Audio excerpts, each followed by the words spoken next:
Vincent Malloy is 7 years old. He's always polite and does what he's told. For a boy his age, he's considerate and nice. But he wants to be just like Vincent Price.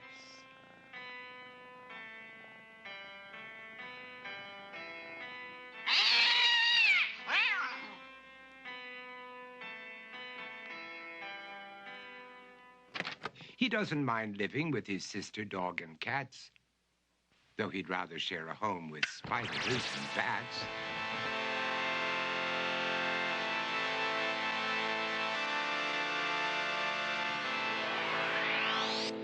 There he could reflect on the horrors he's invented and wander dark hallways alone and tormented.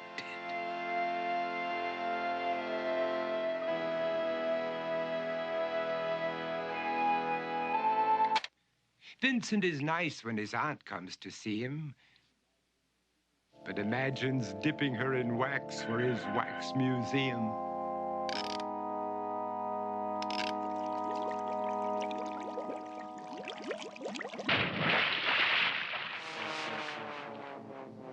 He likes to experiment on his dog, Abercrombie, in the hopes of creating a horrible zombie. So he and his horrible zombie dog could go searching for victims in the London fog. His thoughts, though, aren't only of ghoulish crime. He likes to paint and read to pass some of the time. While other kids read books like Go, Jane, Go, Vincent's favorite author is Edgar Allan Poe. One night, while reading a gruesome tale, he read a passage that made him turn pale. Such horrible news he could not survive, for his beautiful wife had been buried alive. He dug out her grave to make sure she was dead, unaware that her grave was his mother's flower bed. His mother sent Vincent off to his room. He knew he'd been banished to the Tower of Doom, where he was sentenced to spend the rest of his life alone with the portrait of his beautiful wife. While alone and insane, encased in his tomb, Vincent's mother burst suddenly into the room. She said, "If you want to, you can go out and play. It's sunny outside and a beautiful day."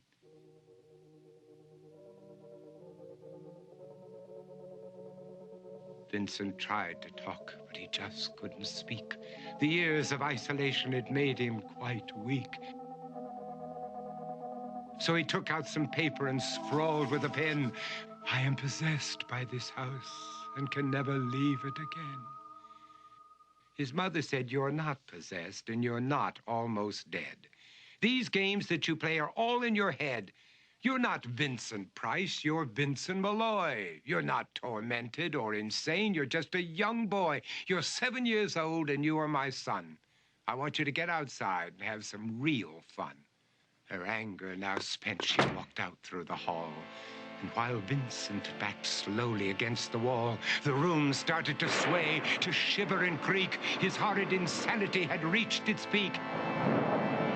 He saw Abercrombie, his zombie slave, and heard his wife call from beyond the grave. She spoke from her coffin and made ghoulish demands, while through cracking walls reached skeleton hands.